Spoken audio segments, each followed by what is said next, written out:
Welcome to Life Undissertated with the Millennial Black Professor. I'm your host, Dr. Tasha UN Kelly, yours truly, for making it make sense by making it plain.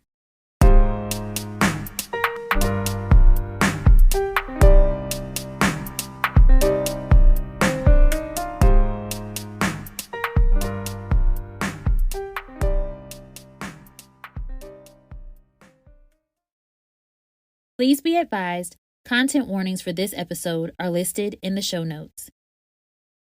Hey everyone.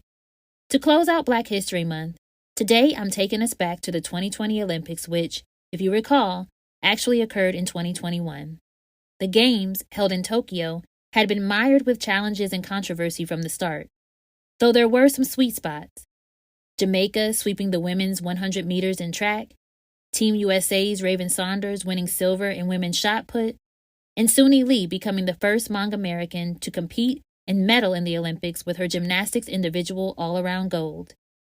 And my personal fave, Simone Biles choosing herself, prioritizing her mental health, physical safety, and overall well-being.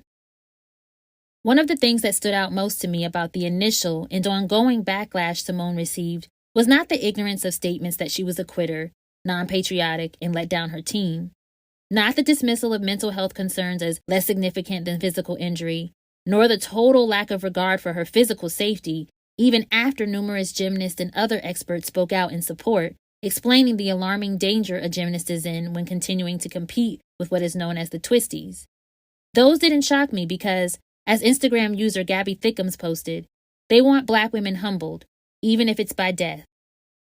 On the contrary, I was most affected by the failure to acknowledge that, out of the multitude of things that could be impacting her mental state, Simone has been expected to operate and perform at 100% in the midst of a system within which she was sexually abused.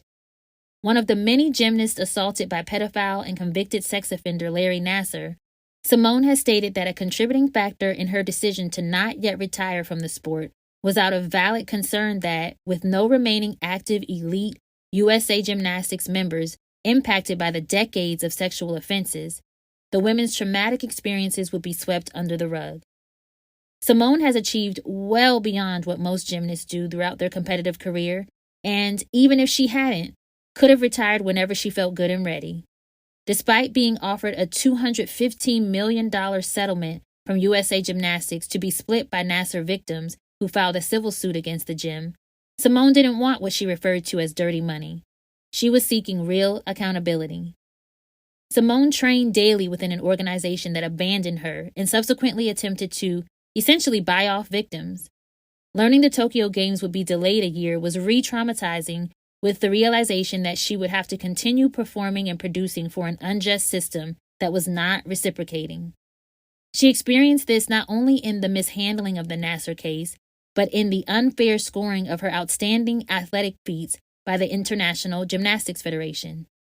How many of us can relate to being told we must overachieve to make it, only to have those efforts overlooked and minimized when it is our contributions that are keeping a company afloat, earning the most revenue, bringing in the most clients, consistently contributing to positive trends in individual and organizational performance metrics. At a diversity summit I attended, one panelist spoke to the loss of discretionary energy companies may face when employees of color continue to experience unchecked microaggressions and gaslighting in the workplace. My ears perked because, while I'd never heard it referred to in this manner, it's a real phenomenon that friends, colleagues, and I live and discuss often. Heathfield defines discretionary energy as the effort exerted by an employee that goes beyond that which is a basic requirement of the job. Gymnastics competitions are Simone's workplace. The Olympics was Simone's workplace. In the words of Representative Maxine Waters, Simone reclaimed her time by withholding her discretionary energy and saying no, period. And y'all know I'm here for it. Throughout the course of the pandemic, many of us reveled in the absence of completely unrelatable small talk with white coworkers and the forced phony laughter we muster to avoid being labeled antisocial, angry, or a non-team player. We've leveraged the additional time and flexibility remote work affords to engage in new and increased acts of self-care, begin pursuing that idea we've had for years but haven't had the time or energy to go after, and, best of all, rest. The result has been a collective realization that, in many ways, they need us more than we need them, and we are going to proceed accordingly. From individual employees renegotiating contracts to incorporate permanent expansion of telework and remote options, and labor unions fighting for the same, to smaller acts of resistance such as scheduling therapy appointments during the work week and entering it on one's office calendar as a standing appointment. Black people are tired, and in lieu of a government that acknowledges and acts upon the need for reparations, are claiming our own. Simone isn't the first Black person in the public eye to reach this point. In interviews after announcing her initial withdrawal from the remaining team events and subsequent withdrawal from individual events, Simone cited the actions of tennis star Naomi Osaka as an influence on her decision. In May 2021, Naomi announced she would not participate in required press activities during the French Open, citing mental health concerns, and ultimately withdrew from the tournament. Naomi too faced backlash. Historically, Black women have not been afforded the same compassion and empathy as or by white men and women, and even Black men. The long-held and perpetuated strong Black woman stereotype and trope allows for the widespread industrialization of Black women. In a 2019 article on Black women's labor market history, Banks stated that negative representations of Black womanhood have reinforced discriminatory practices that disadvantage Black women relative to white women and men. One example being states' omission of established labor protections benefiting Black women by failing to require said policies in sectors within which Black women historically would or could secure employment. I'm no history buff, nor an expert in economics. However, my background is interdisciplinary, making it hard for me to ignore the intersectional nature of both Naomi and Simone's stories. And Sha'Carri's.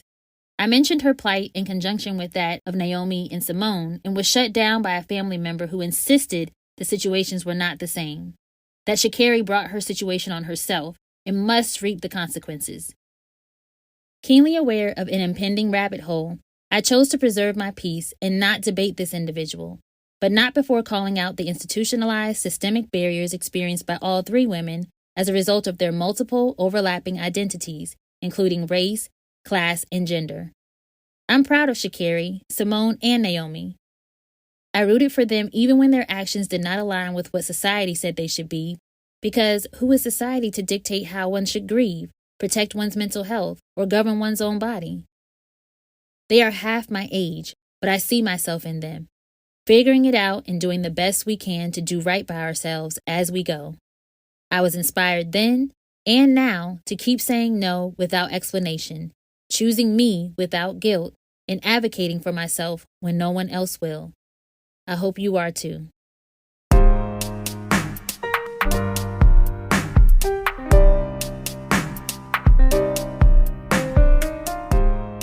If you enjoyed today's episode and want more, be sure to like, rate, and subscribe.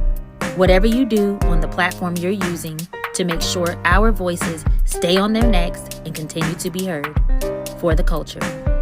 You can also check out everything the MVP is up to on IG at The Millennial Black Professor and at themillennialblackprofessor.com. Till next time.